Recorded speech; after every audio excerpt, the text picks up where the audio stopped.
Yo guys, what's going on? Welcome back to another video. Now today guys, this is going to be a little different. Today, it's going to be what WWE should book. And this is how WWE should book a Roman Reigns heel turn. So, we're going to be talking about what will happen if Roman Reigns turns heel, hopefully. And what I suggest WWE does when Roman Reigns eventually turns heel. So anyway guys, let's get into it. So, Roman Reigns is returning on Monday Night Raw. And essentially, what he's going to do, which this is just booking, but I would have him say that he's going to be in Seth Rollins' corner at WrestleMania. And considering that Paul Heyman's in Lesnar's corner, it's going to be Reigns in Rollins' corner. So, what happens is, Reigns is in Rollins' corner for WrestleMania. He's not in a match, he's in his corner. So, the build continues with, Brock Lesnar and Seth Rollins. But also we get a bit of Roman Reigns and Paul Heyman, as Reigns is kind of the enforcer for Rollins. So then we move on into WrestleMania 35, and basically we have the main event, Seth Rollins taking on Brock Lesnar. It's an absolute bloodbath, but the winner of this match is Seth Rollins. He hits 2 curb stomps on Brock Lesnar to get the 1-2-3. He is your new WWE Universal Champion. He gets his crowning moment. But then Roman Reigns, as he's holding up Rollins' hand, he gives him a big clothesline, and he lays out Seth Rollins, and he turns heel on him at the biggest stage of them all, at the grandest daddy of them all, and at the show of shows, essentially. In the main event, he turns on Seth Rollins, and he absolutely destroys him, and then puts him through an announcer table. So, then we get on Monday Night Raw. Reigns says that he didn't care about the fan support. He didn't care. He knew he was going to beat it. He didn't need any of the support. But then Rollins comes from behind and attacks Roman Reigns, and Roman Reigns, then they basically have an all-out brawl. So then we move on into the next week, and Roman Reigns is traded to SmackDown as part of the Superstar Shakeup. He is going to SmackDown, I believe, the next week or whatever. They're doing an International Superstar Shakeup. I think it's April 15th. So Reigns goes to SmackDown. Now he's the SmackDown Superstar. And then the first night on SmackDown, he confronts Kevin Owens, who's the new WWE Champion. Basically what happened was Owens returned and he won a #1 contender match to get into the title picture at WrestleMania, and he defeats the new Daniel Bryan to win the WWE Championship. So in the first night, Reigns confronts Kevin Owens, and then Reigns spears Kevin Owens, and then with the steel chair continues to attack him, but then Daniel Bryan comes out and saves Kevin Owens from Roman Reigns. That essentially turns Daniel Bryan face, and it also turns Kevin Owens face. So now it's Roman Reigns versus Daniel Bryan and Kevin Owens. So then we move on to Payback, or the next pay-per-view. That's in May. And this pay-per-view essentially is going to have a #1 contenders match in the main event. It's going to be Roman Reigns taking on Daniel Bryan. This feud has been building up for weeks. Reigns attacked Bryan, then Bryan came back with steel chair shots and all that. So then Roman Reigns takes on Daniel Bryan, and he bloodies Daniel Bryan. He takes steel chair shots, destroys Daniel Bryan, and Bryan essentially loses because he is injured and cannot continue. So Reigns continues to beat down Daniel Bryan all the way to the end of the match, and Reigns has the #1 contender for the WWE title at Money in the Bank. Now in the same pay-per-view, Seth Rollins retains his Universal Championship against Finn Balor in a great matchup, and then we move on to Money in the Bank. So the build-up to this is Reigns continues to attack Kevin Owens. Owens comes back and attacks Reigns. It's a back-and-forth battle in the night, or the Raw, or the SmackDown before Money in the Bank. They have a big brawl backstage,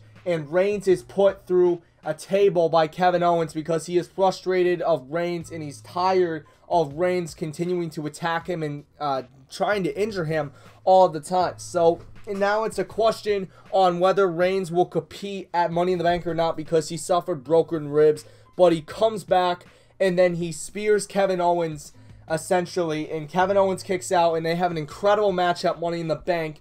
But the winner of this match is Roman Reigns. He powers through an injury, and then just to cement his heel status, he attacks Kevin Owens after the match and delivers a devastating spear right through the announce table. And earlier on in the night, we did have Drew McIntyre win the Money in the Bank ladder match. Now he is the new Money in the Bank. And then we have a match between Seth Rollins and Bobby Lashley for the Universal Championship at Money in the Bank. And Rollins retains, putting on a great showing against Bobby Lashley. And then McIntyre tries to cash in his Money in the Bank contract, but Samoa Joe also was a part of that superstar shakeup. He goes and attacks Drew McIntyre before you can cash in the Money in the Bank. So McIntyre's cash-in attempt was unsuccessful, and basically Rollins retains the championship. And then now we're moving on, essentially in the night after Reigns wins the championship on SmackDown. He calls out Seth Rollins, says that he wants a match at SummerSlam between those two. And then the next Raw, Rollins accepts, but from behind, Roman Reigns spears Seth Rollins, and then the Raw locker room goes after Roman Reigns, but Reigns retreats, and that's how Raw goes off the air. Then on SmackDown, we have a #1 contender for the WWE Championship. It's a triple threat match. It's between Kevin Owens, Andrade Cien Almas, and then we get Daniel Bryan. And the winner of this match is Kevin Owens. He does defeat Daniel Bryan, and then Andrade attacks him from behind, and that's how it ends. And then Andrade and Roman Reigns team up. Essentially, it was looking like Reigns was going to attack Andrade, but then they team up, put Kevin Owens and Daniel Bryan through the announce tables, and that's how SmackDown goes off the air. Then we move on to Battleground, and a tag team match is made between Roman Reigns, Andrade, and it's going to be versus Daniel Bryan and Kevin Owens.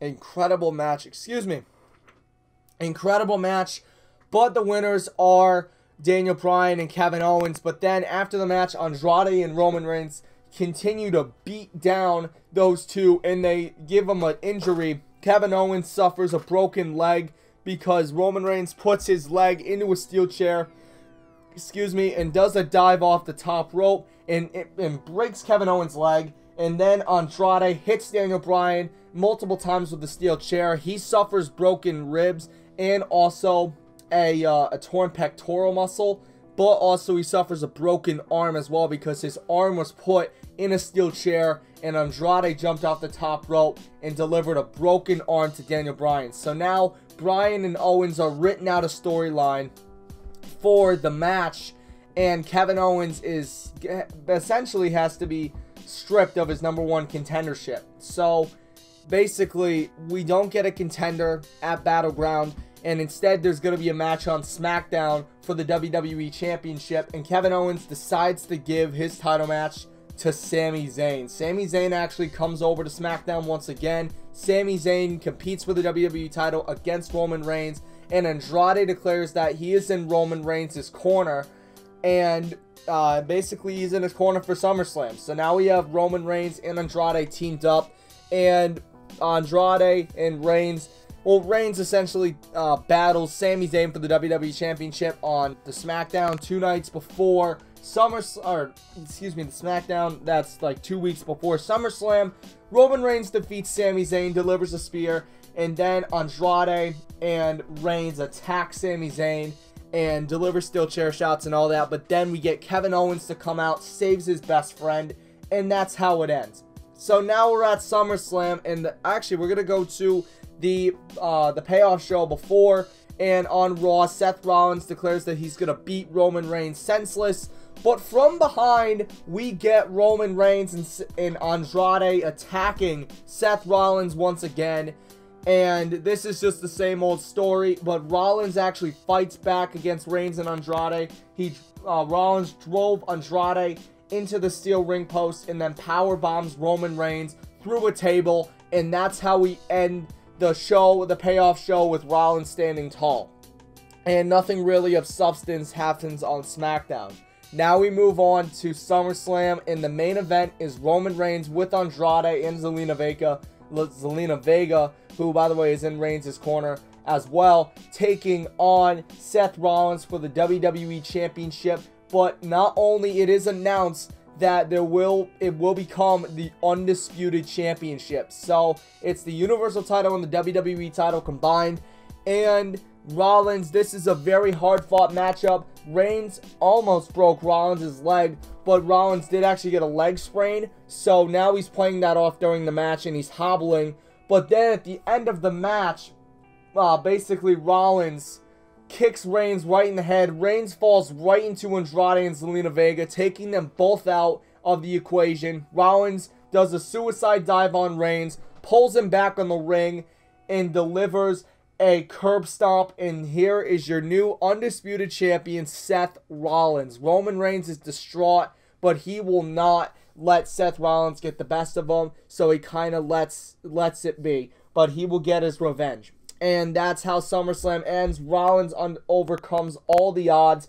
And, by the way, 4 years prior, he had won the WWE Championship and the United States Championship from John Cena in not a unification match, but in a match. He won both of those titles. Then 4 years later, he basically unifies the WWE and Universal title. So guys, that's it. I hope you guys have enjoyed this video. If you did, smash a like. Let's try to smash 5 likes. Thank you guys so much for watching, and I will see you guys later. Peace out.